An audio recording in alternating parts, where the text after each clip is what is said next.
what's going on. So, okay. Yeah, sorry, my bad. Oh, good. I got all the dirt. I already got all the dirt. Stop. No, there's no dirt. We're not talking about me. It's about Peggy as a mom, and I get to talk bad about her, good about her. I have so much stuff. The real reason we invited Peggy on is so we can get all of the great Lisa stories. That's what this is. Not at all. I want not when you have a god mom like that. Nope.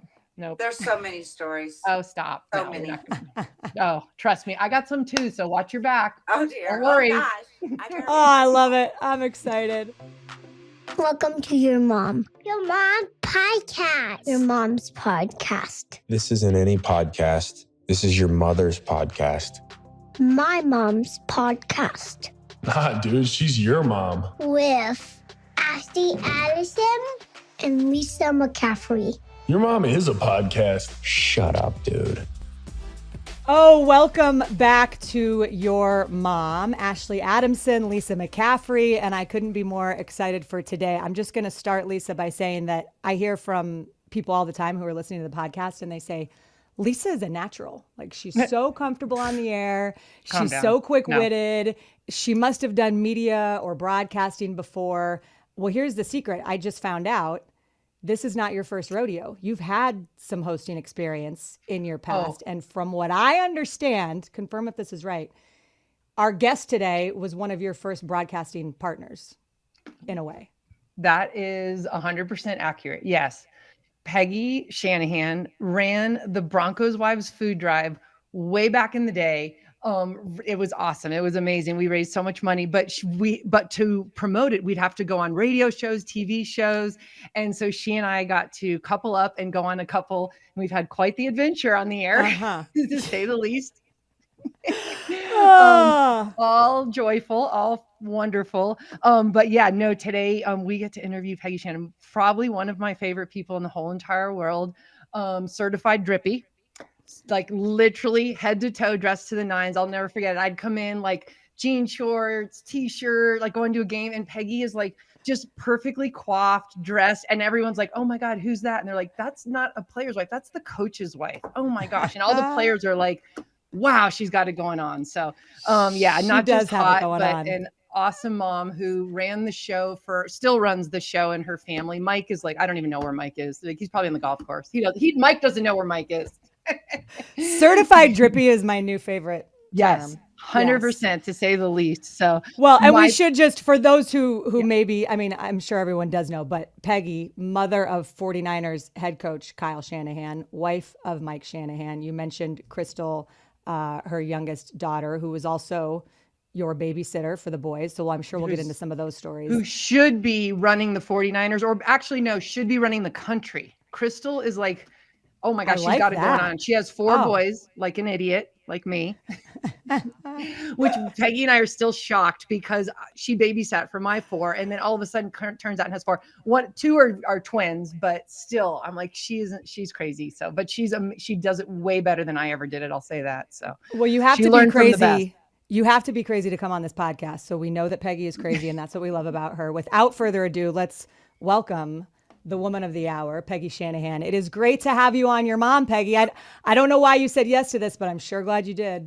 I don't know why I did either. Because you owe me. Because Lisa. It's because Ed went over the middle for your damn husband. That's why. You owe me. That's true. I will always owe you. Oh, tell me when you guys first met. What do you remember about Peggy? I'll start with you. Do you remember your first few encounters with Lisa when she was showing up in her jean shorts? You know, I don't remember the exact time, but we were also together at San Francisco. But I didn't get the chance to be around Lisa that much because of the area and everything.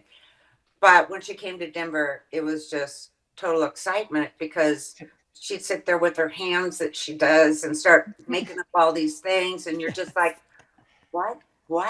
And she just nonstop talks. So she was easy to get to know, and it was fun. What do you remember about meeting Peggy? Yeah. One of the first times, I knew her back at the 49ers, but we didn't know each other that well back then for that. We were only there for like the 1 year, the year they won the Super Bowl. Thank you, Mike. Good year. Very good year. That was a fun year. And we need more of those at San Francisco. Yeah, that would be nice. Yeah. But so Mike brought Ed out here to the Broncos, and I'll never forget. I think I had Max. Oh yeah, I had Max, who was in the process of being potty trained at the time, and I was enormously pregnant with Christian because I was perpetually pregnant while I was playing, and I was at Steak Escape in Cherry Creek Mall. Remember Cherry Creek Mall? I was and I was sweating. I had just brought Max into the bathroom. Who's potty training, and I was just had him on the toilet. I was literally yelling at him to go, and he wouldn't go. He had to go, wouldn't go because I didn't want to go home. I didn't have a diaper. It was like that in between stage. I'm enormously pregnant, and I'm in. My gosh, if somebody heard me in that bathroom way back, what was it? 26 years ago. Please, I apologize. I am not an abusive parent.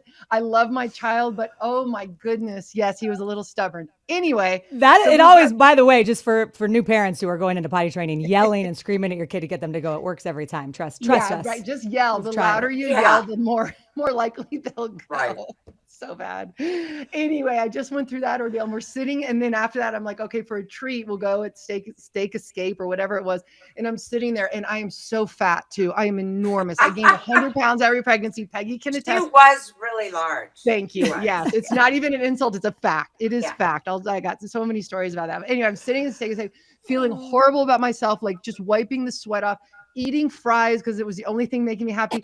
And then Peggy comes in looking like $1,000,000, like certified drippy. Once again, she actually matched. I'm like, oh my gosh. And I was mortified and I saw her acknowledge it. And she's getting like everything that I'm trying not to eat and just thin and like beautiful. And I'm like, oh, that was one of the lows, but I was like, okay, there's something to aspire to. So, okay, I got something going on. You couldn't have been nicer. Of course, you were super nice and really. I was getting French fries with vinegar because that's the only reason I went there. Yeah, she has one of my past favorites. Weirdest diet: vinegar, French fries, and that sounds delicious. Potatoes. That's what Peggy eats. I love that. I love that. Okay, so I need to give Peggy the floor here. I told you this when we chatted yesterday.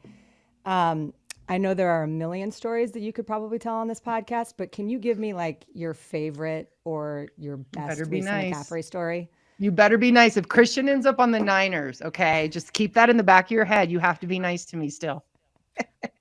Which we're gonna get into later. Well, I think this is just funny, and it was so cute. She was so cute, but I've never in my life seen anyone do anything like this. I think we had gone to an away game. I think it was at the Chargers in San Diego. And we decided to go back to Vegas on our way home, and so Lisa was getting tired. I like playing video poker, nothing that you got to think about much. She's the queen of video poker. Just, she'll literally sit there from 6 a.m. and we have to make her break for dinner. Make her. I'm like, hey, I got to eat. I'm sorry, but I need you. She could play like 24 hours straight. It's insane. I'm like, whoa, it's impressive. Yeah, I feel like it's a job when I'm there. But so she's tired. She goes, I'm going to go out and get my pajamas. So we're all thinking, okay, we'll be up in a little bit. Well, 10 minutes later at the most, all of a sudden we hear cheering going on and commotion going on. She's in her pajamas in the middle of Bellagio, the walkway that you go to anywhere major in this hotel, in her pajamas, slippers, and she starts doing cartwheels down the aisle. That's what Lisa tries to do, embarrass you to death. In every session, you're with her. And she does a good job. I was going to say she really nails it. When was this? What year? When was this? When did this take place? Oh gosh, it was, I don't know, probably 2000 or something. A long time ago. Yeah. I was thinking and could do cartwheels. When I could do a cartwheel and not pull every muscle, not pull a hammy. So yes. I love that was Lisa's version of being tired. Like, I'm just feeling a little tired. I'm just going to put my pajamas on and do cartwheels in the Bellagio. Like, I was like trying to get everybody's attention because they were so enthralled in video poker. I'm like, come on, let's go gossip. Let's go eat ice cream and gossip upstairs. Oh, and she did. So then someone said, let's go play Wheel of Fortune. Yeah. Where she's still in her pajamas doing rah-rah cheers and just making a scene, just a scene. Everywhere. I think I'm flagged at the Bellagio. I'm not kicked out, but I'm flagged. So when I walk in, it's like high the alert. alerts go off. Yeah. Oh, she's here. Oh my gosh. Well, okay, so we mentioned off the top that this is like a reunion of sorts, on-air reunion, because Lisa convinced you to do some radio shows when you guys were doing the Broncos food drive back in the day. So as you mentioned, like, you know better than anybody, you never know what's coming out of her mouth next, which is what makes it such an adventure and why she's such an amazing podcast co-host. I wish we could dig up the audio from the archives of you two doing those radio shows. Like, do you have, what do you remember? Oh, no. What do you remember about those? There's a couple doozies. Yeah, she went way over the line. No, I didn't. Lisa McCaffrey went over the line. I don't believe it. She did. No. Tell me. I can't Lisa, even do you want to tell repeat it. me? I mean, I just wanted to walk off. I think that was the last time I ever did it with her because I knew she would do something like that every time. So. I know it wasn't me. They had a caller, right? Is that the one you're referring to? Well, that's another one. Oh, then I don't know the one you're talking about. Well, you have to tell. Well, you have to tell one of these stories now. We can always edit it out, but you have to tell one of these stories at least. Lisa, go ahead. Well, I just remember I think we were in Colorado Springs, and a caller called in and said something really sexual and gross about like us potentially sucking somebody off. Yes. And I don't know what I had a good response. Yes, it was absurd. It was like crazy. And I'm like, yeah, really? Like, we're going to leave our husbands and go suck you up in your mom's basement? Really? Is that what you think this is going to happen? So I think that was the last time I went on. That doesn't surprise me. Come on, that's not my fault. That's not Lisa's fault, truly. No, and actually, what a great response. Not have opened it up to callers. So hey, I'm flattered. If that's something that this day and age, are you kidding? I'll take it. Now it's not going to happen. No. Yeah. You know what? I'm sure we can find some live callers, but that's why we don't take. That's why we don't take callers on this podcast. That's wow. Well, how much? Like, what was? Did you guys get some donations? I hope at least from that guy. A lot. That was our best year. I hope so. Hey, you know what? Do it for the kids. That's what they say. I don't know what Peggy did, but all I know is, man, we got more money than we've ever gotten that year. Oh boy! Like I said, Peggy, you are a dear for agreeing to come back on and do something like this with Lisa again. A glutton for punishment. Yeah. I want to hear about your background though, Peggy. Like you grew up in Illinois. Grew up. Is that right? Really small town, Atlanta, Illinois. Okay. 1,600 people. No stoplights. Wow. And you met Mike. You met your husband, Mike. Do you guys go to college together at Eastern Illinois? We did. They're actually brother and sister. That's how small the town was. No. Mike's from Chicago. Oh, okay. I'm kidding. Mine's a farm town. But we met at Eastern Illinois University. What's the love story there? Did you know right away? Like, where'd you guys meet? I mean, at Eastern Illinois University, you either meet, on campus somewhere, run into someone, or you're at a bar because there's nothing else to do. They were in the East. It was the East. It's a directional school. It was a directional school. East. But I knew one of Mike's friends, Mike Heimerdinger, who also was a coach with us. He was the receiver. He was Ed's receivers coach forever. He was awesome. And so through him is how I met Mike. Mike was, of course, a lot older than me. A lot. A lot. She's kind of like a second wife. Like she's a 2 trophy years. wife. She's a trophy wife, basically. He was getting ready to graduate. He was a grad assistant next year. Yeah, okay, but forget him. You were like the head of your sorority, the director of like football ops. You were like Miss Eastern Illinois. You did everything. You had it going. You were so organized, and you got everything. You basically ran the school, from what I hear. Well, not really, but it's just that I didn't really like studying or going to class that much. So I thought I'll just add everything I can do, and then I'll have an excuse why I'm not going to do that. That's actually brilliant. It all worked out. I was just going to say it all worked out. So were you guys dating? Because I've read the story so he was playing quarterback and he had a really bad injury, which is what basically derailed, what launched him into a coaching direction. Right. So didn't know him then. You didn't know him then? Okay. Yeah. Thank goodness. It sounded pretty intense though. What do you? Me. Yeah. What was that story? Because I heard I was reading about it and I've been a Broncos fan my whole life, but I didn't know the story. they were in spring ball, and the last practice or game, spring game, and he got hit from behind, and thought he was okay, but then decided as it went on, like 5 more minutes, that he was in horrible shape, but the practice was ending. So he wanted to make it through the practice. He went in and just immediately started peeing blood. And everyone, of course, then says, oh my gosh, oh my gosh. So to make a long story short, Charleston, Illinois is where Eastern Illinois University is. And it's a town of, then it was probably about 12,000 people plus 10,000 students. And so he was taken to the hospital there. And it didn't go too well when they didn't know what was wrong. So they opened him up through his stomach and found the kidney split. So they took it.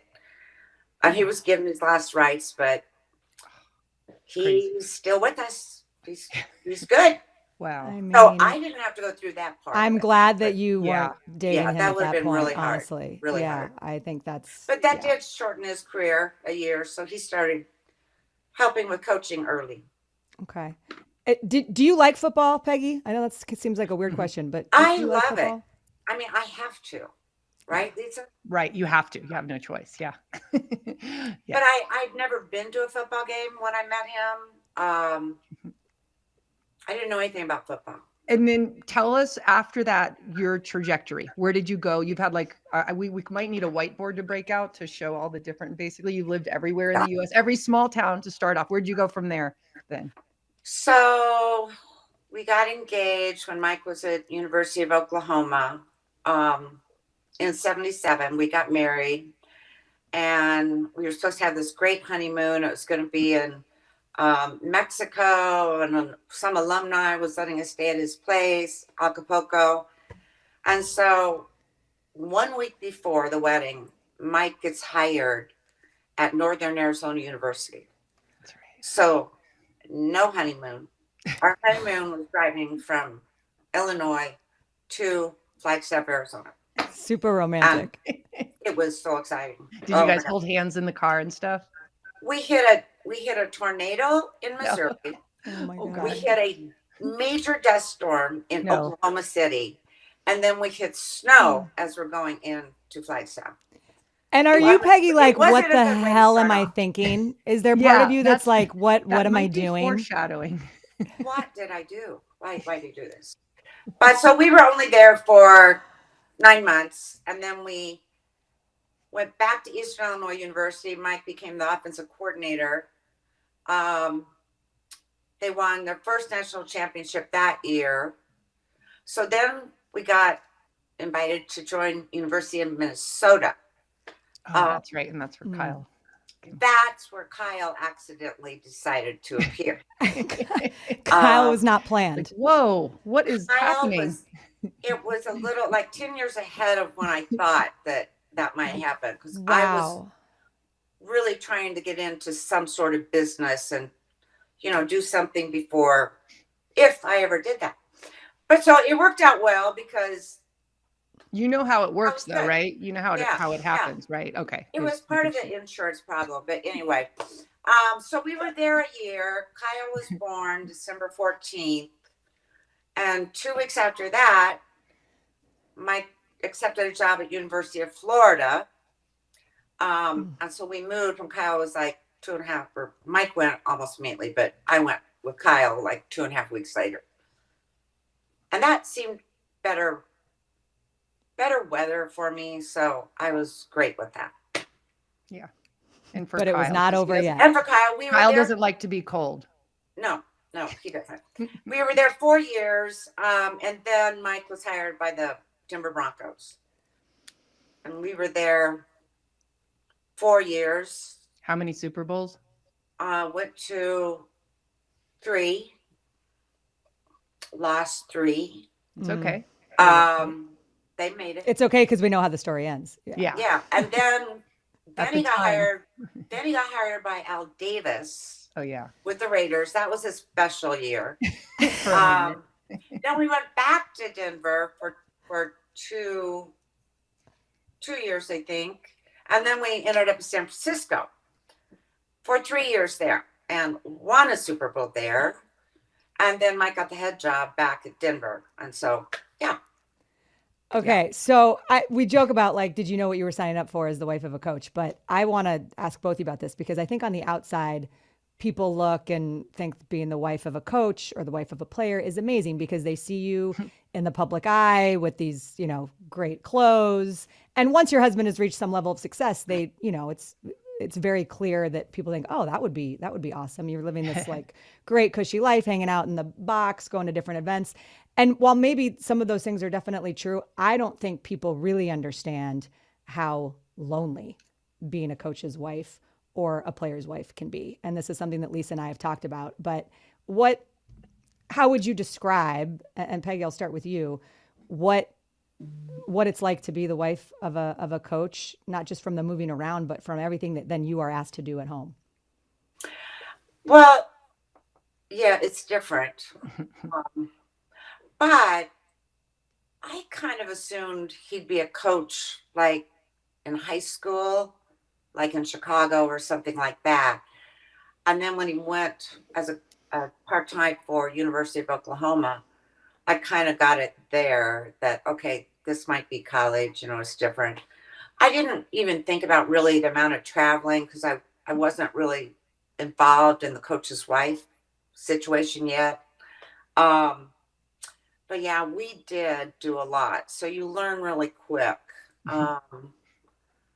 It's hard to when you're young and out of college, you're excited to get a really awesome job and start, doing a career. And that didn't work because I knew right away we weren't going to be there very long. Yeah. And then you have kids, and that was unusual too. I wasn't expecting that so early, but that almost became really good because it did give you something to do. You did learn, while they're very tiny and small. I mean, it's hard then also, but it's going to be even harder when they start talking and schools and all that. Because as a coach, you're just not around that much.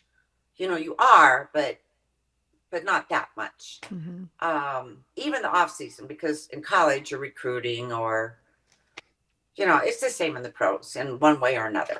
Yeah. But yeah, I think you just get used to it. And if you don't, and there's ups and downs with it, but if you don't, you're just going to be miserable. Yeah. You're in it's charge, an acceptance. basically. Yeah. Right. I used to say that the coaches' wives were the strongest people I knew. They, their husbands are gone most of the time. And when they're home, they're distracted. I know that now. And so you Or do everything or sleeping, catching up on sleep that they haven't got. Yep.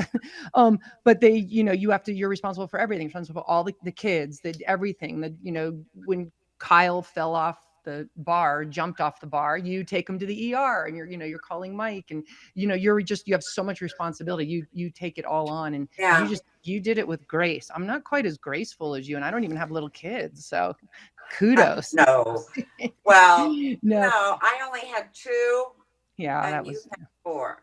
like a dummy. And I know. I also did have a girl. Yes. Which was, people say girls are so hard. Oh, she was so easy. You have the dream girl, though. Yeah, you got really lucky. She was like my assistant. Yeah. Helping Kyle. Yeah, exactly. She's going to be really mad about that. I would. Lisa deserves a girl. I'm still holding out hope she's going to have one, but I'm not sure. Go ahead, Lisa. What were you I was just going to, and now grandkids. You have 7 grandkids. We have 7 grandkids. Kyle has 3, and our daughter, Crystal, has 4. 4 boys. 4 boys, 2 identical twins. They're so cute and so active. Yeah, crazy. I love it. And being a grandparent is way better than being a parent, is what I keep hearing. It's a lot easier. A lot easier. You can give them back. It's fun. It really is fun. Yeah. When we were at Washington, Crystal, and her kids were being born, they lived in Greenwich, Connecticut, which was pretty close. And then Kyle ended up being at Washington with us, and he had Stella, the oldest, but then one just born, and Mandy took all the kids then out to Washington. I think it was like 2 weeks. So I was lucky. I got to spend a lot of time. Lexi was born there, so that was nice. It's hard now because I have East Coast, West Coast, and we're in Colorado, but we're just really lucky because we can just go visit a lot. We do. Well, and I want to get into Kyle, growing up and the nature of Kyle ultimately following in the footsteps of his dad. But just to put a bow on the conversation about being the wife of a coach and the wife of a player, I'm friends. I have a good friend whose dad was a very successful college coach for a long time. And she told me that she had a fair amount of resentment growing up because her dad wasn't around. And she said ultimately, though, it was that acceptance that you mentioned, Peggy. Like, she came to grips with the fact that he was doing what he was supposed to be doing, something he was passionate about, that he was very good at. And she said to me that she came to the realization that most of the guys that he coached needed him as a father figure in their lives more than she did, because she had her mom, who was amazing. And that has always stuck with me of, you are in many ways a single mom when you are the wife of a coach or a player, because all of that really falls to you because you're in it every single day. Yeah, I think that's true. Well, Kyle, of course, just loved it. I mean, he was on the field at 2 years old. I would take him down at University of Florida, which is a large stadium. And Mike would take him, put him on the field, and usually take him in the locker room for a little bit. And then they'd come out afterwards together and let him just play around. But one time, he forgot that Kyle was walking with him, and someone found Kyle like up in the stands wandering at 2 years old. And then, I mean, luckily someone, realized who it was. I don't know how, but they got him back to Kyle and to Mike, and oh my gosh, that was about the last time that happened. But you didn't get mad at Mike. How long was he gone for? Like, how long was he missing, or you don't even really fully know? Well, I didn't know. Yeah. I didn't know it until after the fact. Yeah, really. That's good that you didn't know in the moment. So that helped, but I think it was about 15 minutes. Did you? I received an Amber Alert. I remember way back then. Yeah. But I think the kids, they really accepted Mike's job. Crystal one time really stopped talking to him for almost 8 months. And that was when we came back to Denver and left San Francisco. She absolutely did not want to go. She had a friend. What grade was she? Was she in what, like she was middle school, going 8th grade? Into 7th grade. Yeah, it's a hard time. That's a really hard time. Very hard time, especially for a girl. It's hard. Yeah. When you have your friends. So really, to get Mike on good graces again, he bribed her by saying, "I will get you a horse." I was gonna say. And it worked. So she started talking to him again. So that's the answer. You really didn't have too many problems. Yeah, a horse cures all. Well, I actually was curious about that. Like, how did them, because they obviously spent their formative years, it seems like, in the Bay Area, and then so Kyle was in high school, right? You guys came to Denver when he was in high school. Okay. Then he started back. He went to Cherry Creek, which I went to Mullen High School. So for people who are from Denver who are listening to this, know well, but Cherry Creek, it's a huge high school. There's like 4,000 kids there. Yeah. And I imagine that transition wasn't all that easy either. You got a California kid coming in. How was his transition? It was awesome for Kyle. He loved it. He went to, we lived in Saratoga. He went to Saratoga High School. And that is a very small school. It was like maybe 1,000. Maybe less. And so he was excited to go to Cherry Creek, to a bigger school. And from the day I dropped him off, he just loved it. Yeah, and he was in football, which always helps. You know, he Yeah. was a really good football player, and Right. I love him. Like We to have this, new friends. yeah, he made friends that he's still friends with today, which is Mhm. it's so amazing. I see them at games all the time. I see them all. I feel like I know them. You know, like they're my friends. I Right. see them around town every now and then. They're Yeah. awesome. A great group of guys. So Yeah. yeah, he was good at adapting. So that was Yeah. good. Well, I'm glad the Creek kids were nice to him because I was in high school about the same time that he was, and the Creek kids were not nice to me. So Really. I'm glad he That's had good 'cause you And I probably know that wouldn't- side too. You know, you hear that. You know? yeah, no. Yeah, And that's and 'cause you also were it's like we probably- went to rival high schools and I was playing Yeah, but you basketball were and they were also kicking probably our a little ass. bitch. So that's Oh, I was a probably total why. little bitch. Yep, Oh, exactly right. surely not. I'm joking. I was just No, like, you know, going to kidding. Catholic school and trying to be a good person. And Yeah, well, I well, will that's tell you, great. I was listening to this podcast. Shout out to Kate Scott, a very good friend of mine who used to host a podcast on The Athletic, and she was talking about. She was interviewing someone who had written an article on Kyle, and there was a mention of Kyle wanted to be the next Ed McCaffrey. Was what the line was. That was his idol. So Yep. I guess, did he talk about that? Like, what was the relationship like? And Lisa, I'd love to hear your thoughts too on what you remember about Kyle at that age when Ed was playing. Well, I think it was Ed, um,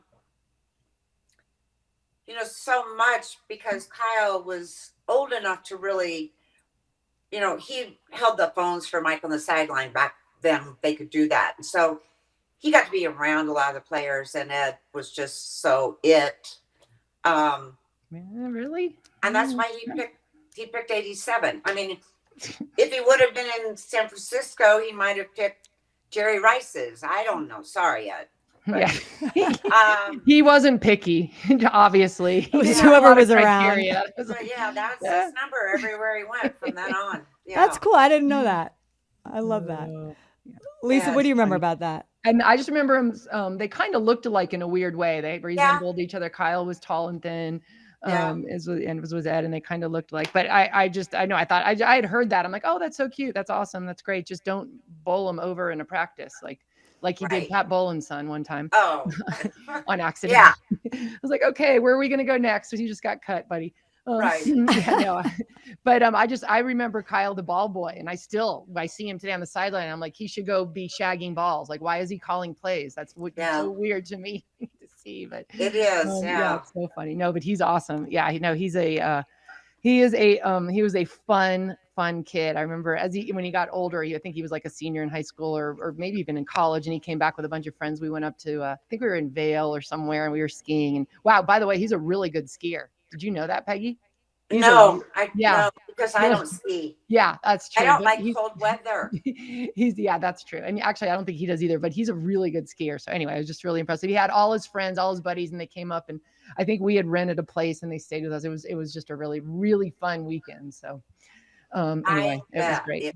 It was. I know I could tell you stories from that, but I promised Kyle I would not be mean. I don't need any of those. No, you don't. I had Max was a baby too then, and I just remember I was upstairs. They were all playing cards and having a blast, and I went upstairs, and Max had I think he had an ear infection. He was crying, and I just remember upstairs breastfeeding him, shaking, just crying because I wanted to be down there hanging out with the gang. But anyway, but they had fun, so it was fun to watch them have fun. So. Yeah. I think every mom can relate to that. What you just said, Lisa. Yeah. A lot of us can. Of you're upstairs in a room breastfeeding, and just and you just hear everything that's going on downstairs, and you're like, God, I just wish I was down there hanging out. Yeah, I know. Every mom can. Yeah, it's okay. We made it for you. From what I understand, and this is, I guess, similar to his dad, but Kyle had an injury. It wasn't on the playing field, but that derailed his playing career. Yeah. Oh, yeah. That's true too. Tell me about the fence. I mean, he ended up being really lucky. I was out of town. Mike was at training camp. And he was with a good friend of his, and we had a black lab called Magic. And so Kyle was taking him outside, and he decided to jump the wrought iron fence instead of opening the gate, just because he decided to do that with the little spurs on the top, the points. Hurts me to even think about this. Caught it and pulled him down on top of it. He got impaled. stuck. Oh, I kind of remember that. Yeah. Yeah, and he got himself off because his friend hadn't come out, to take the dog outside, and so they called. No, they didn't call an ambulance. They just took him up. Swedish hospitals right near where we lived, and they took him, and then I had to get a lot of different people involved in that because luckily it barely missed an artery, but it was a week before he was supposed to go back to University of Texas for the preseason, the 2 weeks before to get ready. And so, but he had fun. He had a great career playing. He loved it. And, things work out. Yeah. Things do work out. Did he know? So was it then that sort of coaching, because from everything I've heard, like playing was plan A. That was always the plan. Oh, well. And then coaching came into the fold when? For every, anyone that plays any sport, that would be a dream probably. Mm-hmm. But he was smart enough to know how it goes if you're not going to be, a top draft choice. You're just going to be moving around and trying. And sometimes that happens. You do make a team. But he also knew then that he would probably want to coach. So that's why when he hadn't started, he went to UCLA for one season and then got on with Tampa, which as a quality control, that's entry level in, with John Gruden. And he was there 3 years. So he did, so it's like, despite what people say, he didn't just like make it because his dad coached. he actually put in the work. And he had to prove more. It's not really just his dad. Right. Obviously, yeah. He watched a lot and learned a lot. Right. And had help, but he put in the work. Yeah. He learned defense from Monty Kiffin at Tampa Bay. He was there for 3 years. Then he went to Houston. He was there, coordinated there. So I think in some ways that's a normal thing for people to say. And it's an annoying thing for people to say because Lisa, you probably know that as well as anybody. I think when your last name carries a certain weight in a sport, as both of your last names do, that there is an assumption of, oh, okay, well, maybe the reason that Kyle got into coaching is because his dad, Mike. When in reality, I think there's probably a lot more that Mike had to prove.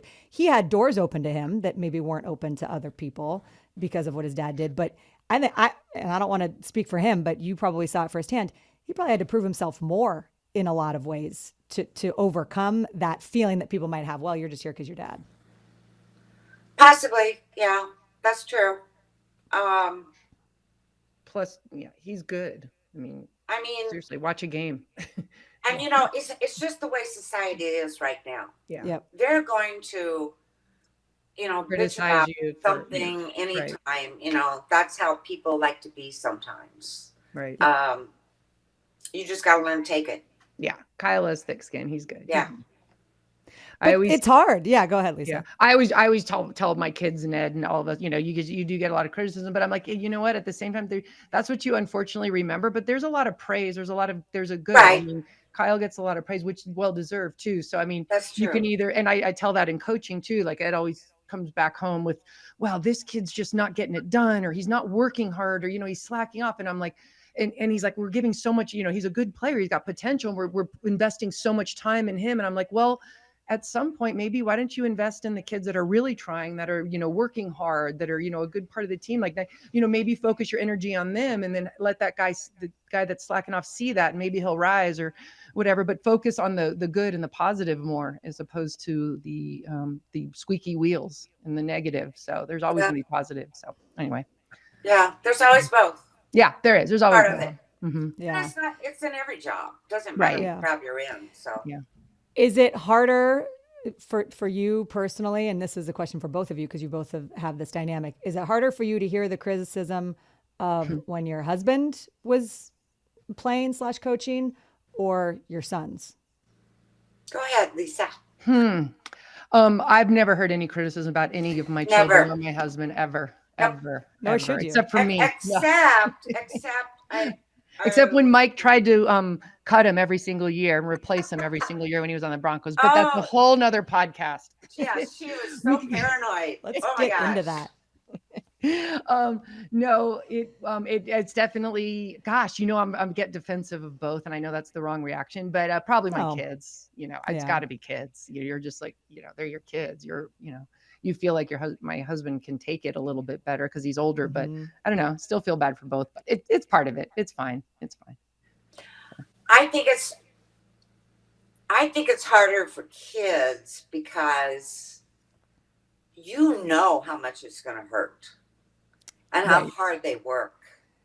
So I definitely, I'd much rather see someone yell at Mike than a Kyle or a Crystal. I mean, it'd be any of them. Right. No one's yelling at Crystal. I'm sorry. Mom. She's an angel. No one's yelling at Crystal's no one would perfect. yell at Crystal. Kyle, yes. Crystal, Saint Crystal. She's a perfect. So, oh my God. No, it's an interesting dynamic though, and I think that is part of it. Is that you guys feel, you see it and hear it as much as anything, and it goes with the territory. And when you're successful and you are in the spotlight, that's all part of it. You guys know that, but I just think that when people step back and actually look at how hard it is to be in this job, and it's the stress of the business. And there's a saying that, they say all the time, like there's two kinds of coaches, those who have been fired and those who haven't been fired yet. The pressure is huge. And we talk about mental health of players a lot. That's come more into the fold. And I think thankfully a lot more people are open. We had Alpha Thomas on a few weeks ago, and obviously I'm sure you're familiar with her foundation, the defensive line, but I don't know that there are that many people talking about the mental health of coaches, the guys who are leading the players. And maybe they are, I hope they are, but at least in my circles, probably. And that's a real, it's a real thing, like the pressure that they feel. There aren't as many coaches, and the coaches don't play the big role. Right. The players, play the really big role. Well, the head coach does. They get a lot. They get a lot, yeah. So, which could be great if you're winning. Could be, but right around the corner it's going to be. Right. That's one thing you're really good at. You're very even keel. Like, and during a game, all of that, you always just take it in stride in a good way. So that's a good lesson for me. I was just going to say, what's your secret, Peggy? What advice can you give to Lisa? Wine? Oh my gosh. Are you kidding? And Lisa knows I used to do this. I would just get up and have to walk out. I'd walk in the aisles by the concession stands. I would go into the restroom. You could hear it on the radio. I mean, I do it now. Not her going to the restroom. You hear the game on the radio in the restroom. There, like washing my hands for 15 minutes. I don't know. And I even do it now. If I get really nervous, I think, okay, if I don't watch this, it'll be okay. Yeah. And so I'll go into another room. I can hear it, but I can't see it. Mm-hmm. None of it ever works, but just gives you something to do. I don't know why I do that. But that's a good way to just sort of get away from it and realize, okay, that's out there. I can go escape over here. And I don't know, walking too. That's what I've learned to do a little bit. I'll walk. I'll just start walking around the stadium. Yeah. Right. Yeah. That helps. I don't know why, but it helps. That's a good thing. I know. It is stressful, and it's almost more stressful to be watching it because you have no control over it, right? We've talked about this before. Like, I think it's the difference between playing and coaching or even being on the sidelines in any capacity when you're in the game. And I remember Ed, the first time I ever interviewed Ed McCaffrey, and he was watching Christian play at Stanford. I think it was his first game. And he just said, it's way more stressful. This is way more stressful than anything I've ever done in my career, even playing in the Super Bowl, because you just have no control over it and you're just as invested and you care so much. And to your point, Peggy, how much they've put in. Mm-hmm. You've seen it. So did you try to convince Kyle not to get into coaching? I mean, I don't even like watching with Mike. Yeah. Because I can tell he's like, Right. Yeah. Yeah. Yeah. You can see it. Cringe. Yeah. He's got that walk, that lean that he would do. We would, so funny. Coaching on field was so much easier for Mike than watching his son coach. I mean, he loves watching it. Interesting. But he gets really, really, nervous and I mean, that makes total sense. Yeah, no, I get that. Because again, you want it so badly for them, and you have no control. Did you try to, was there ever a conversation of you telling Kyle, like, are you sure that this is the path that you want to take? You know what it is. You had a first row seat to it. Oh, forever. Really? Yeah. Kyle is a very good arguer, and he makes sense when he does give his arguments. You always said if he wasn't a coach, he'd probably be a lawyer, or he would make a great lawyer. He would have been a great lawyer. And I started saying that to him when he was like 6 years old. But it didn't work. No. He made his case. You know what? Yeah, he did it. Oh, how annoying for Crystal, because I have an older brother, Alex, who I love to death, but he's the best arguer of all time. And no matter how right I knew that I was in my heart, like he was actually always right because he would just present his case better. And it drove me crazy. Yeah. It still does. They're always right. What was their dynamic like? What was Crystal and Kyle's relationship?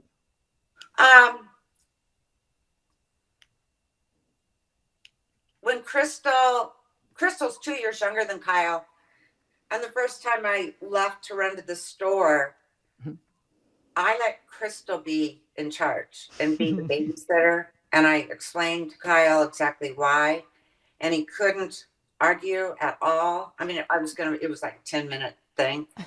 And so really from that point on, she just has this very calmness about her no matter what. Yes, she does. Yeah. And she is a great mom. That's come across in her parenting. Oh my gosh. I remember being at your house and she had all the kids there running around like banshees, like normal boys do. And they were so cute. And then all of a sudden I'm like, wait, where are the kids? Where are the kids? She went and put them to bed and they like fell asleep instantly. It was the greatest thing I've ever seen. I remember bedtime at my house was like the hugest ordeal. It was like a 2-hour ordeal. Oh, mine too. And it was like at a normal hour. And then Crystal's just like, having fun, enjoying the rest of the night. I'm like, you win. Whatever it is, you win. No, she got it. She got it. Kyle would take 3 hours to go to sleep. I mean, he would be coming in at 10 o'clock. I would have gone in there like 10 times, threatening him, okay, you're not going to do this, you're not going to do that. Every once in a while, I would call Mike at work at 10 o'clock and say, talk to your son. Here he is. He's doing this again. He doesn't do that anymore because he has to get up really early. Well, that's good. It's good that he can now go to bedtime. He doesn't have that problem. It's true though. Like anyone who has small kids, you're like, we do this every night. And every night it's like, you've never done this before. Right. It's like, I'm asking you to do something you've never done. We do this every single night. It's that time. Yeah. And the excuses and the things that they come up with, like my 3-year-old comes into my room last night at 10 o'clock and she's like, can dogs poop in snow? Oh my God. I'm like, why are you thinking about this right now? Like, we live in California. You've been around snow like twice. It's very important. But it was keeping her up, and I was glad that we were able to have those moments. But I'm just like, this is not an important conversation to be had right now.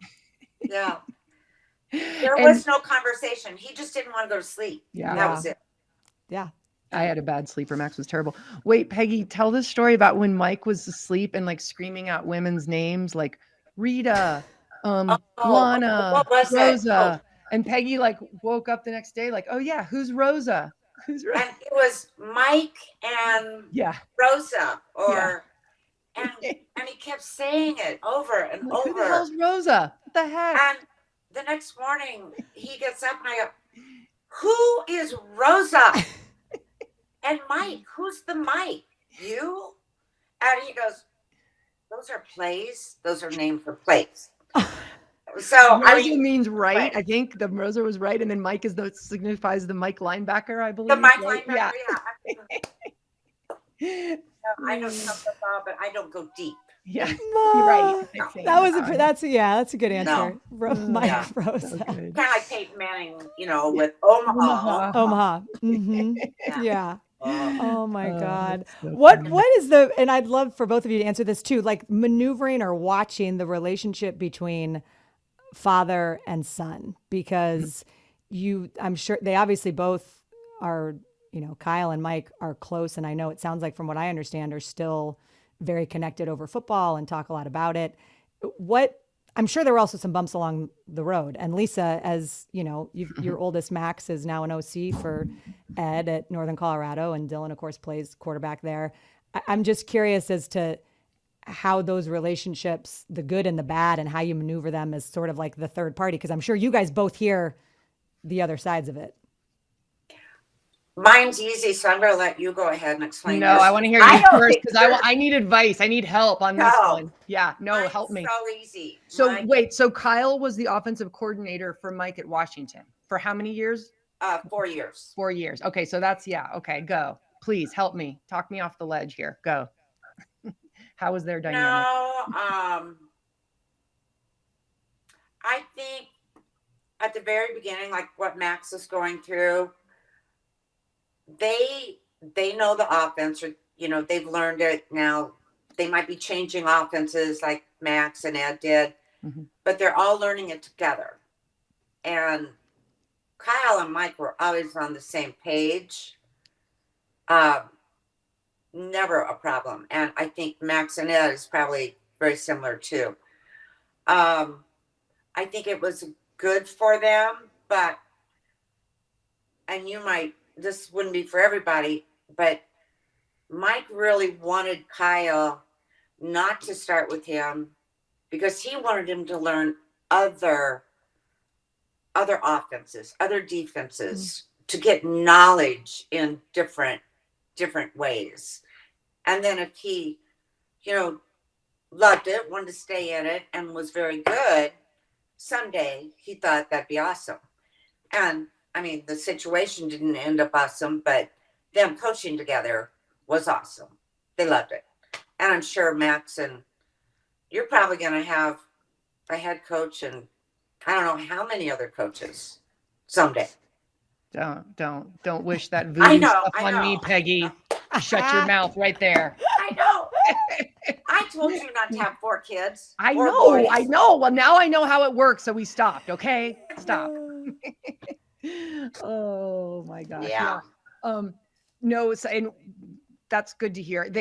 Max and Ed, Max was, when growing up, he would not take any advice or criticism from Ed, even though Ed was, despite Mike trying to bench him every year, he was an all-pro, and he was, went to the Pro Bowl and won some Super Bowls. Max did not want to hear it from Ed, even though they played the same position. So, moving into coaching, I was so afraid walking into this. I'm like, this is going to be a train wreck. I can't. I'm so nervous. I didn't want to say that, but like Peggy said, it actually has been wonderful. They, there's been bumps for sure, but it has been such that honestly, like Ed uses a lot of Mike's stuff, as you know, they're constantly meeting, and a lot of Kyle's stuff too, in his offense. And Max was on 8 different teams in like a little bit of time and had to learn 8 different offenses, which he's been able to apply and adjust. And Ed has learned so much from him, which has been great. And he would be the first to admit it.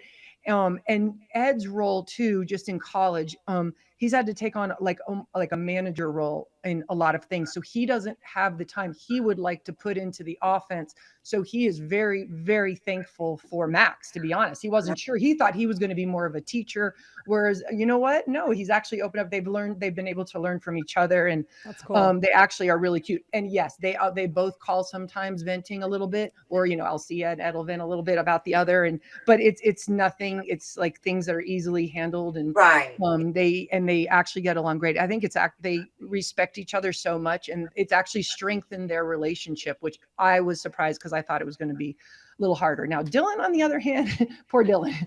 Dylan might want to move to a small town in Montana, Alaska, away from everything after he have his dad and his brother in his ear. So, that's the dynamic. Yeah, we talk about Max's dynamic a lot, but Dylan, God think bless about him. that. His brother's his offensive coordinator, and his dad is his head coach. So, no, he's God bless Dylan. That's all I can say. I always try to call him, and I said, Dylan, I do not want to talk football. I want to be there one outlet there where we don't have to say anything. How are you doing as a person?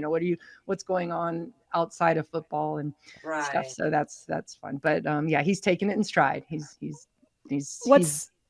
tough. He's going to learn a lot. Yeah, he is. For sure. And I will say, above all of the rest, the wins and the losses and the dynamics and the thing that is really special, that at the end, everyone will appreciate is the time that they got to spend together. I think that's, I don't want to simplify it, but it's special and sure. it's meaningful. And especially Yeah. when you grow up in a profession where there were time constraints on how much they could be together. Like the binding, time of football and your connection over it. That is really special and meaningful no matter what ends up happening. So Yeah. that's hopefully Definitely. they feel that way. And especially I'm sure as time goes on, they'll feel that way even more. Yeah. But yeah. Okay. So we've spent 50 minutes talking to you. And really the reason that we had you on today is because Lisa has a question for you about the future of her son. Oh, So go ahead, Lisa. Go ahead. I was just wondering if by any small chance you guys were going to trade for Christian. That's all we had this podcast for. This isn't even a real podcast. Yeah. I'm absolutely joking. I did not know she was going to ask that, to be honest, but no. no. No. Lisa and I, we've tried to figure out plans, just her and I, on how we could take this over. Yes. And keep agents and head coaches and GMs and all those. If it was up to you Peggy wouldn't need and all I, those other people if you guys were running if it it. was up Peggy and I, we would have our own team. We'd start our own team. We'd have them on the team. We would just like grab guys we wanted. We would be running. And you know what? We would probably win a Super Bowl in a year or two. If you got Crystal in the mix, you guys would be winning 100%, Super Bowls left and right. yes. I have no question. Crystal will be the top. Peggy, you could be the GM. I'll be the cap expert. I'll pay Christian all the money. Yes, No, yes, I'm yes. kidding. No, we would have a team. We would win a Super Bowl, I swear to you, and within a year or two. I'm telling you. I know we would. So women should rule the world. Yeah. We Moms, just have to moms. wait. We just have to wait. Yeah. I'll tell you in November 1st. That's what I said. All right, November 1st. Okay. It would be Well, fun. put in a good word, Peggy, because I'm trying to get Ashley Christian to come wants to the him Bay there Area really so bad that because I she can lives. see Yeah. both of you I more. know. I can see Lisa more. Peggy, I can hang would out love with you. him there too. Oh, all right. Fine. But we'll see. Who knows? Who knows? We will see. Yeah. We will see. Okay. The other thing, and we've got two last questions that we always end the podcast with, but before we get to that, I did want to give you a nod. Our podcast last week, we talked about a lot of different things, but one of the things that Lisa, when she was mentioning about what a dear friend you are and how amazing you are, she used the word tender, which is like my new favorite word. And she was talking in particular about when Lisa went through having a miscarriage. And she said that you were one of the people who was just so there for her in every way. And I thought it was amazing because it was serendipitous that we had that conversation and then you were our guest on a couple days later. But I just want to say, as someone who has been with a lot of mom friends through a lot of different things, those people and those relationships, like that is what it is all about. And the women who show up for you in those moments that you need them. So from an outside perspective, I love that I got to meet you for a variety of reasons, but that thinking back to you being there for Lisa in that way is special. So I didn't want this conversation to end without saying that. Yeah, that's one of the best things about what I've gone through is all the friends I've made. Just from all over places. And you keep those friends. Yeah. Right. I'm I was lucky going to to say speak that for about you, Liz Peggy. here. Okay, so I've known Peggy for 28 years. And like once a year, she'll let me sit in her box. I know that doesn't sound right, but I get to sit in her box. I used to be able to once a year. Everybody wants to be in Peggy's box. Who doesn't want to be in? But one game a year, she'd let a couple of us. It was so Sign fun. me up. But for 28 years, she has had the same friends. She's the most loyal person. There's something to be said for that. And, we were talking, sometimes, people kind of come in and out of your life and that's okay. But she has and every one of them I love. I've gotten to know so many of them and I consider them my good friends too. And they're just great people, just good, solid, wholesome, normal people that are just fun to be around. And, I feel like if you ever had an issue, you could go to them or they go to Peggy. Peggy's like the psychiatrist for everybody. She's like the best. Everybody calls her and tells them their problems and she fixes them. She's a fixer. I wish I would have charged them. So I know you should. Oh my should. gosh. Yeah. You could start a whole new career right now. I mean, seriously. Yeah. I would have paid for all that advice, but no, but you have the same friends and there's something to be said for that. And that's kind of that's a great trait and that's impressive. So kudos again. It was fun. Basically, the fact that you're still friends with Lisa means that you are obviously a very special human being. I'm lucky to have her close by. Yeah, no, it is. I love that you guys are still so close. Okay, so Peggy, two last things for you.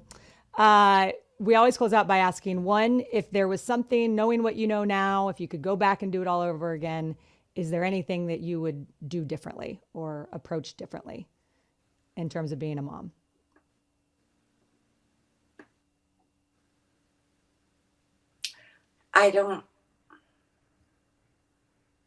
I'm sure there is if I really, really thought about it, but I just think when you're a mom, you're in a certain time period. And with your first one especially, you really don't know anything. Mm-hmm. And everyone can tell you what to do, but you have to end up doing it with that child. And each child's different. So, like I hardly told Crystal anything, or I don't think ever was grounded in her life. Wow. Whereas Kyle, oh my goodness, you just have to learn as each child, grows. Don't you think, Lisa? Absolutely. And Yeah. every one of them, they're the same parents, but they come out completely Right. different with their own little set Yeah. of, ways and whatnot. Yeah. And you have to sort of adjust to them and they're adjusting to you. So Yeah. yeah. And you had two very different kids, which is neat, I which is did. nice. Yeah. Which is nice. What was, And remember what the works time, for wait, one, wait, yeah. doesn't work. Remember the time you Mike had to ground Kyle? Oh And he gosh. like grounded him because he was so stubborn. That's like, That was also in Saratoga. okay. That was the teenage years, early. What, tell me, this makes me feel better because I think everybody has, Oh, who's had a gosh. teenager, they go through this. We What was he in were, trouble for? We were building a house, and so we were in a temporary place. And it was early one morning, and Kyle came out and just started. I can't remember what he was talking about, but Mike said, "No, can't do that." And I was so excited that Mike was there. This was the good part about the whole thing. And so I just sat there and kept my mouth shut. And Kyle would go, "Yeah, but what if I do this?" He goes, "No. If you say one more word arguing with me, I'm going to ground you." Okay, but Mike goes, "Okay, you're grounded." He ended up being grounded for 6 weeks as a 7th grader in a 2-bedroom apartment with 4 people. But that one person that was in charge of the grounding, he worked all day. Yeah. Oh yeah, he didn't have to Basically, you're grounded. dole out the punishment, but I then was not there to grounded for enforce 6 it. weeks, Yeah, basically. That basically was it. Unbelievable. Thanks, Mike. It is hard though. I know that feeling. Like you just want to get that last word in though. Like, Oh, I know. Yeah, I get He might it. have gotten Okay. that from both Mike and I'm not sure. Yeah. Mhm. So good. Okay, and then lastly, Peggy, what would you say? What would your kids say is the best part about having you as their mom?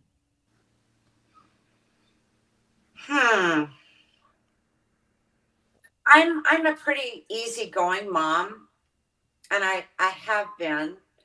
I was with them, at all their events and horse shows and all that. So I was around so much. I was strict, but not so strict. But if they did something, oh, then they would be in such trouble with me. Now I don't have to do that anymore, really. Although I do every once in a while. I just have to put my 2 cents in. But You have that I right. don't know. I think a lot of it probably wore off on both of them. Yeah. You raised Bad. kids that like I would like to be around. That's impressive. You raised great kids that now you reap the benefits. You like to be with them. You enjoy vacations with them, and that's Right. a plus. That's huge. So good That's a work. great way to look at it. I think that's Yeah. exactly right. I think Yeah. that we've talked about that too. Just raise kids that you want to hang out with when you're older. And And then the did that. grandkids. And then the grandkids, yeah. Grandkids that you want to hang out with. And Right. Yeah. It's awesome. Yeah, That's it great. is. Okay, It's so great. you nailed that a little bit. I will tell you that we have the cheat code. So we'll start with Crystal. Okay, but wait, let me really quickly say one thing. So last night when I was talking to you on the phone and Mike was talking to Kyle and you're like, "Oh, Lisa, say hi to Kyle." And you put the phones up and I was like, "Kyle, do the right thing." You probably thought I was talking about Christian. Right.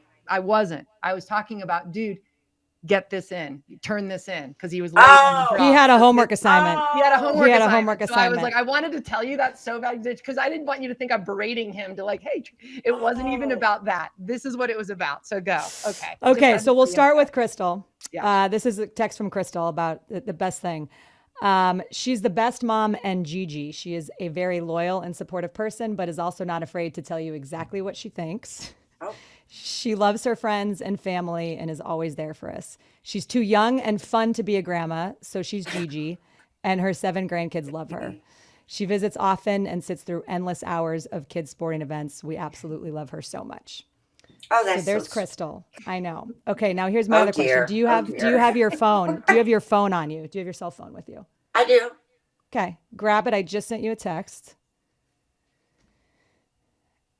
And you can just pull up that video and let it play. Play it too close to the speaker. This was early this morning. I know that. Oh my gosh, he looks like he just got up. Hey, Mom. Hope you're good. Hope you didn't tell too many bad stories about me on your podcast. But, Mom, love you so much. Always have, always will. Never changes. But what I love about you the most is that you've always been there for us since day one. You put everything for everyone else in front of yourself. Taking me to all the sports, all the friends' houses, everything. I don't ever remember growing up having anyone else drive me around. It was always you. Every Sunday, every Saturday, watching our games. Every Sunday, you and I together on the couch watching every NFL game. From when we woke up to when Dad got home, whatever time that was. To even now, talking to you after every game, having you out here on the weekends. You're always there for me. It never changes. I love you so much. Admire you so much. And you've always been what's always held our family together and made us so strong. Hope you and Lisa had some fun. And I'll see you soon. Love you. Bye. That was bad. You made me do that. Uh-oh. When Lisa texted that to me this morning, I was tearing up. So I can imagine what it was like I to be on the can't receiving even end of that. believe They were so cute. he had the time to do that. So just so you know, I texted him and I'm like, hey, we're kind of on a time frame. I should have texted you earlier. Mike gave me his number and he was like, oh, I cannot wait. He was excited to do it because I was like, I don't want to bother him. I know how busy. And I said that I know how busy you are. And he's like, oh, I got it. And I know he was thinking about it. And yeah, and he sent that. I know I saw it. I was like, I mean, I can send him a text. And like if I did that today, he might never see that text until Saturday. And then I'm sending 3 more saying, are you going to respond? Are you going to respond? Are you going to respond? yeah, I send the question marks. Just keep doing the question mark. Yeah, that's what Oh, Lisa, he must be trying to bribe you in other ways. He did get it done fast. He was excited to do it. It was, I know. That was so sweet. And Crystal, too, had it done in 1 minute. And she's so busy, too. So yeah, they love you, as they should. Everybody loves you. Well, no. But and I guess what? I don't even have to kiss your ass anymore. Your husband's not my husband's boss. So never done that. Ever. No, she just acts like she does. No. Yeah. Lisa's never kissed anybody's ass. No. It's not in her blood. Well, I just want to say shout out to Kyle and Crystal, 2 amazing kids, and the gifts of this podcast and the way that we've been able to end it with a lot of our guests and those videos and those notes is that it creates space for kids to tell their moms how they feel. And we think that they know. We think that the people in our lives know how we feel. And oftentimes it is important to pause and just make sure that you're taking a minute out of your day to say it, because it means something. And I could tell by watching you watch that video how much it meant to you, Peggy. Yeah. Yeah. You did it right. You did it right. You got two good ones. Not done yet, but so far so good. Oh, come on. You've done your part. Yeah. Now they're taking care of you. Now That's you got to walk me through this coach's wife crap. Yeah. Right. Yeah, exactly. No, you did. She is getting Lisa is working on the outfits though. Her outfit game has gotten better. Really Really been like stepping Peggy. up. So I don't know if you're helping her. Yeah. I like the hats. We'll get you one. I'm gonna I send like you that. one. I'll I'll get one to Kyle too. Kyle wears I'll the like get flat. one to Kyle, Oh, yeah. definitely. that I'm is sending one great. out right now. We'll send one to Mandy. Kyle. We'll He'll send one to adjust it. Crystal. Yeah, I'd love. flat bill. Yeah. He and I love. I just Little have to Wayne. say we love little too. I'm thinking about the high school version of myself. How just this would be like a dream come true that I got to actually hang out with an hour with Peggy Shanahan because I was the biggest Broncos fan. I obviously loved Mike, and I remember seeing you from afar. Sometimes we used to go to Broncos games. I went with my dad growing up, and it's been awesome to get to know you. And now I hope that we can be friends. Like I know that. Yeah. Lisa tries and takes all of your friends, but here I'm on the other side of this. So I think that you're sounds stuck with awesome. us. Okay, good. Yeah. All right. And it's going to be really awesome when Christian is playing for the Niners because then we can all just hang out together. So Yeah. Saturday night dinners. We'll go out. Oh San my Francisco. gosh. I'm going to speak it into existence. Oh my gosh. I don't know if I could be with Lisa that much because I did just take a short trip with her recently. And when I'm in the plane going back home, my face hurts so much from laughing. Because we I have feel like fun. after every Particular podcast. comic. We have fun. We have have fun. She's We do got have one, Yeah. always has one, But it was no great matter meeting you what. too, and hopefully we'll meet in San Francisco. Yes. Peggy, thank you so much. We Yeah, appreciate you and best of luck with everything. And we're excited to all be together in San Francisco. We'll get an apartment together, the three of us. That sounds great. Oh my gosh, we would literally solve all the world's problems and rule the world. Awesome. Sounds great. All right, I'll call you All right, later, thanks. Peggy. Thank you, Peggy. Bye-bye. Bye.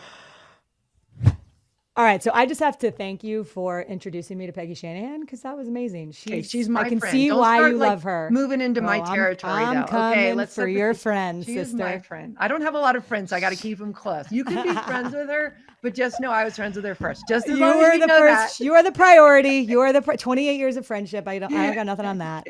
But she was fantastic, and I love the stories. And she obviously knows you so well. And I loved what she said about every time she hangs out with you, her face hurts because she's been laughing so hard. Because I know the feeling. We've had so many great trips together. We've had so much fun together over the years. I love her. Yeah.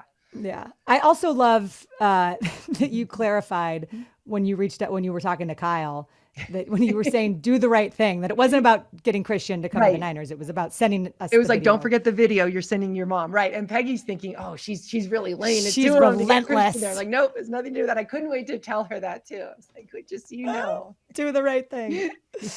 Oh no, but I do. I think it was awesome. He clearly got very little heads up that we wanted that, and he turned it around that fast. And you could tell.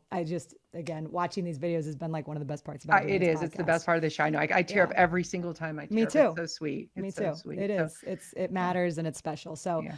okay.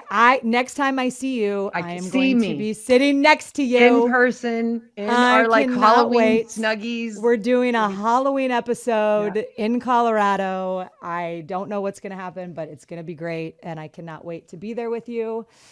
And hopefully we'll get something that we can put on the Something air. that we don't have to censor the heck out of. So. Yeah. I did have one of my good friends who listens to the podcast sent me a text the other day. She's like, God, Lisa is such a hoot. She cracks me up. I can't imagine what is left on the cutting room floor. And I said, you have no idea. We could sell that. Like the stuff that we have to edit Let's out. hold it in the that's what we archives. should- Yeah. When I release the sex video of Christian and Olivia, we can We'll throw release it that all in at with it once. too. It'll be like, here's your bonus. Obviously, I'm kidding. my I'm God. not doing. Yeah, I'm totally. not going to film the sex video. I'm going to hire someone to release do it. But no. Yeah. Because you want a professional. I mean, come on. Right. That's- We want good lighting and good makeup and stuff. Yeah. I mean, Come on, yeah. Olivia deserves They don't more. want to listen Olivia to me deserves going, no, that. wait, move to the right. Christian, move your hand. That's not creepy. No, that's perfectly normal, right? Isn't that? That is a completely normal thing to talk about on a Isn't that podcast. how you can become famous these days? I What? think so. Well, we're going to find out. Anyone who's still listening to this podcast at this point, by the way, I mean, then they deserve that treat of thinking about you directing Christian and Olivia's Yeah. sex tape. That is. You're such a welcome, bad everyone, for that visual. visual. Oh, gosh. I know what I know what I'm thinking about the rest of the day. All right. On that note, thanks for listening to Your Mom. It's always an adventure. We'll see you next time.